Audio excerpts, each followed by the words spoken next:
don't freak out.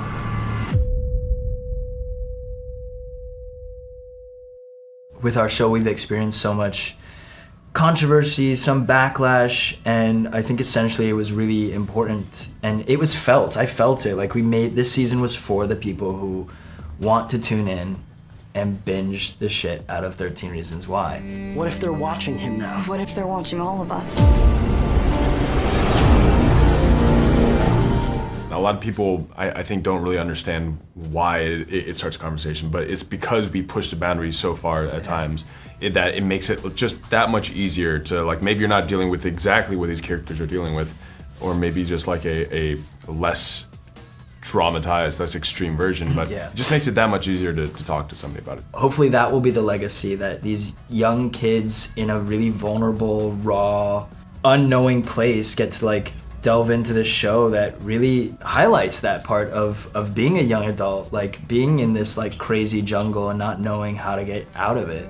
Stole my goodbyes when I set you free. I think a really happy ending for Justin would be becoming like a public speaker. I think he would thrive so well with like being like a mentor in his struggles. So for Zach, at the end of season 3, like, you find out that he breaks his leg, or in season 3, so sports really isn't in the cards, but he picks up a new passion, I guess, which we'll have to learn about, but I'd say, like, yeah, if he really finds something new that he's actually happy doing, that he doesn't feel pressured into. And for Jessica, go to college, but be able to like start this really amazing like nonprofit or something that really like helps people on the ground and educates people all around. So that'd be so cool. Like, it would be like fulfilling a purpose, I think, for her. She'd be so fulfilled by that.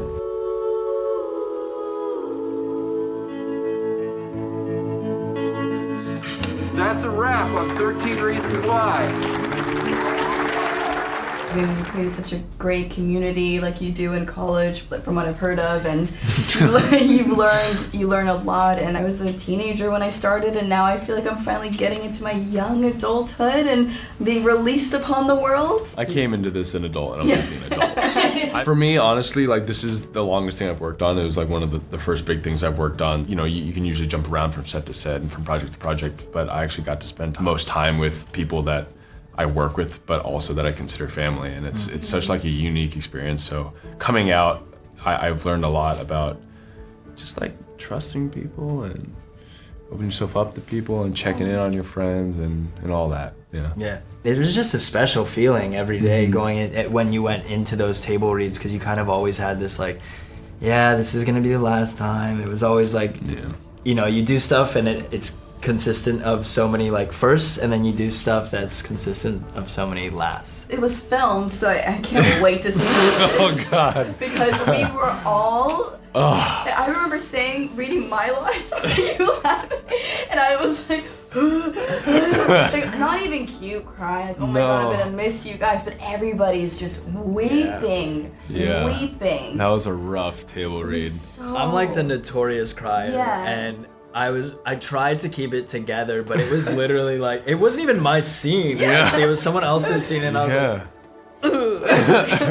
because a lot of us like agreed not to read it beforehand. A lot of it came as a surprise. So it was like a lot of the other people's scenes, because you were really listening to it for the first time as like the characters. So that was they can't release that footage.